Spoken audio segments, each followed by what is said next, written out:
kembali lagi bersama aku Retno di podcast Bintang, Bincang-Bincang Kesehatan.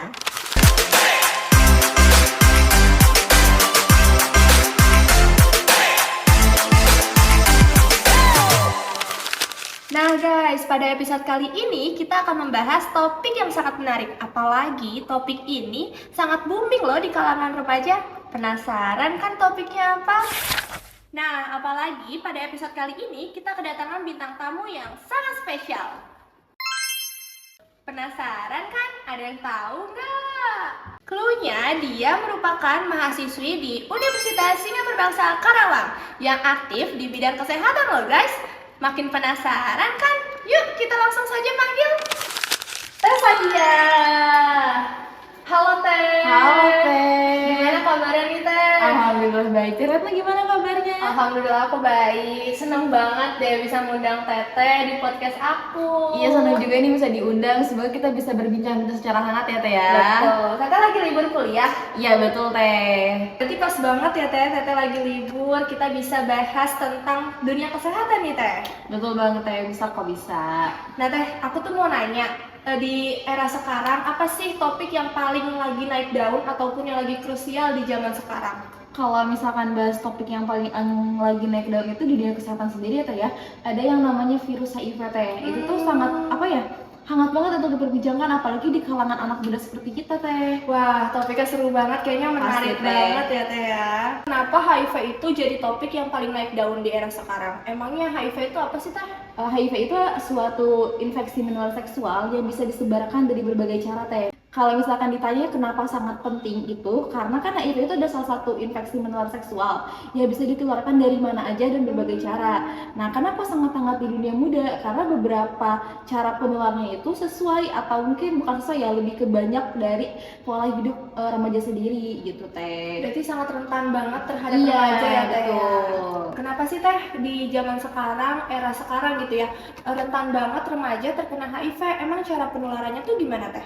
Sebenarnya tuh balik lagi ke pola hidup masing-masing ya, gak cuma remaja tapi orang dewasa pun bisa terkena gitu. Tapi memang sekarang itu lagi anget-angetnya di remaja karena Ya, memang betul. pola hidup remaja itu semakin kesini tuh semakin ya ada yang sehat-sehat banget, ada yang ada enggak. keikut arus juga. Iya Teh, betul ya. Teh. Apalagi HIV ini tuh bisa terjadi karena beberapa faktor Teh. Misalkan si remaja ini tuh punya pola hidup yang gak sehat, entah itu dari makanannya, makanannya itu bukan karena makanan yang kotor atau bagaimana Teh. Dia misalkan sembarang makan, misalkan ada satu makanan yang udah dimakan sama orang lain tapi dia makan lagi, nah itu tuh gak boleh karena itu gak sehat. Atau mungkin dari cara dia berhubungan seksual mungkin Teh, apalagi sekarang lagi ngeri ya Teh ya, Apalagi banyak- mahasiswa ya Teh. betul, yang merantau atau gimana ya, banyak banget yang remaja-remaja yang melakukan hubungan seksual itu di luar nikah. Nah itu adalah salah satu penyebab utama terjadinya penularan HIV sendiri. Nah faktor lain mungkin terjadinya tuh di dunia kesehatan ya Teh. Kalau di dunia kesehatan itu mungkin ketidakhati-hatian dari tenaga medis sendiri yang ketika menggunakan jarum suntik itu sampai terkena kulit sendiri, atau bisa dari pasien ke pasien. Jadi si tenaga kesehatan itu menggunakan jarum suntik yang sama dari pasien-pasien lain. Nah itu tuh gak boleh karena itu bisa jadi salah satu faktor menularnya HIV. Tadi saya sempat menyinggung nih Teh, dalam arti nggak boleh tukar-menukar makanan tuh gimana Teh maksudnya? Sebenarnya itu bukan faktor yang sangat-sangat penting ya Teh ya. Maksudnya kayak bukan sangat penting ya, jadi kayak bukan faktor utama gitu. Tapi kadang manusia atau remaja gitu, kan ada banyak remaja tuh yang jorok dalam makannya. Banyak banget manusia yang kayak saling icip makanan tanpa menggunakan sendok yang berbeda. Oke. Nah kan kita tidak tahu ya bagaimana kondisi teman kita seperti apa. Siapa tahu ya teman kita tuh terkena penyakit HIV. Nah ketika kita menggunakan sendok yang sama, otomatis kan air liur pun akan terdapat di sendok itu kan Teh. Nah air liur tersebut tuh bakal masuk ke mulut kita. Nah itu ada salah satu faktor juga terjadinya HIV. Tapi itu tidak terlalu kuat sih Teh. Maksudnya kayak kasusnya tuh jarang terjadi, tapi itu salah satu faktornya. Yang banyak terjadi itu yang tadi, pola hidup yang seksual yang terlalu bebas, atau mungkin di dunia kesehatan yang tidak safety gitu loh Teh. Berarti lebih penularan darah ke darah gitu ya, terkena darah. Iya, karena kalau misalkan HIV itu bisa ditularkannya tuh melalui darah dan juga air liur Teh. Kalau Berarti misalkan kalau lewat udara tertular nggak Teh? enggak Teh. Kalau misalkan HIV itu bisa ternyata itu lewat darah, liur, atau misalkan mohon maaf ya Teh, air mani gitu. Makanya itu penting banget kita untuk tidak melakukan hubungan seksual di luar nikah gitu Teh. Oke. Wah, berarti sangat bahaya sekali ya Teh ya, HIV ini di era kita yang benar-benar remaja, apalagi mahasiswa ya Teh ya, yang benar pergaulannya tuh sangat-sangat bebas. Nah, menurut Teteh nih Teh, kan Teteh seorang mahasiswa, ketika ada teman Teteh terkena HIV, apa sih tanda-tanda gejala yang Teteh ketahui bahwa teman Teteh ini terkena HIV? Kalau sepengetahuan saya tuh ya, tanda-tanda atau gejala orang yang terkena HIV itu pastinya kan kalau HIV itu adalah salah satu virus yang mengganggu imun kita. Tanda-tanda yang paling penting tuh dia tuh gampang sakit teh. Karena kenapa? Karena imunnya udah terganggu, otomatis kekebalan tubuhnya pun akan menurun. Nah pasti dia tuh akan gampang sakit. Terus selain gampang sakit, dia itu terlihat dari porsi tubuhnya pasti akan lebih kecil, atau mungkin berat badannya itu akan menurun secara drastis. Atau juga ada tanda-tanda lain seperti misalnya si anak ini tuh sering lemah gitu, kayak baru beraktivitas sedikit udah capek, udah ngeluh capek. Nah itu bisa jadi terkena HIV. Tapi untuk lebih memastikannya lagi, kita anjurkan beliau untuk langsung ke dokter untuk cek, karena pemeriksaan itu adalah salah satu yang paling penting ya Teh ya. Karena kan kalau misalkan dilihat dari gejala doang kan kita nggak tahu ya itu benar apa enggak. Makanya yang salah satu yang paling penting itu adalah pemeriksaan. Tapi pemeriksaan itu bukan dilakukan ketika kita udah merasa gejala aja, tapi sebaiknya dalam sebulan sekali itu diwajibkan nggak mahasiswa aja ya Teh, semua orang tuh bisa melakukan pemeriksaan. Berarti pemeriksaan HIV ini ada Teh sebenarnya? Ada sekarang banyak banget Teh, apalagi pemerintah sekarang kan udah menyediakan berbagai fasilitas kesehatan ya Teh. Ada di puskesmas, klinik, rumah sakit, itu banyak banget. Apalagi kalau misalkan di kampus-kampus seperti ini suka ada klinik kampus kan Teh. Nah biasanya klinik-klinik kampus itu suka membuka cek kesehatan gratis bagi mahasiswa. Gitu, berarti sangat menarik sekali ya cek Iya, kesehatan Teh. ini untuk di kalangan remaja ataupun masyarakat ya Teh ya. Betul.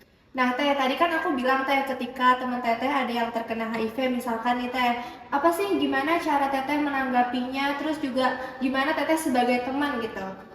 Sikap kita sebagai teman, kalau teman kita ada yang terkena penyakit HIV pasti mendukungnya ya Teh ya, karena memang penyakit HIV itu salah satu penyakit yang belum ditemukan obatnya Teh di dunia. Berarti belum bisa ada yang sembuh Teh? Lebih ke sulit ya Teh ya untuk sembuhnya. Jadi pada saat ini tuh kesehatan itu baru menemukan cara untuk mengurangi rasa sakitnya aja. Kalau untuk menyembuhkan 100% itu belum ditemukan. Nah, petugas kita gitu sebagai teman mendukungnya Teh, memberikan semangat, jangan sampai teman kita yang terkena HIV tersebut bisa putus asa dan menyerah. Nah, jadi kita tuh jangan karena dia punya HIV kita menjauhi, enggak, kayak kita tetap harus mendukung dia. Kita tuh harus meyakini kalau misalkan HIV itu gak akan tertular ke kita selama kita menjaga pola hidup kita. Sebenarnya kalau misalkan secara bersentuhan atau mungkin salaman, pelukan itu gak menyebabkan Teh. Jadi jangan sampai kita tuh gak mau bersentuhan sama dia, gak boleh deket-deket sama dia karena dia punya penyakit HIV, karena itu tuh gak akan menyebabkan ketertularan.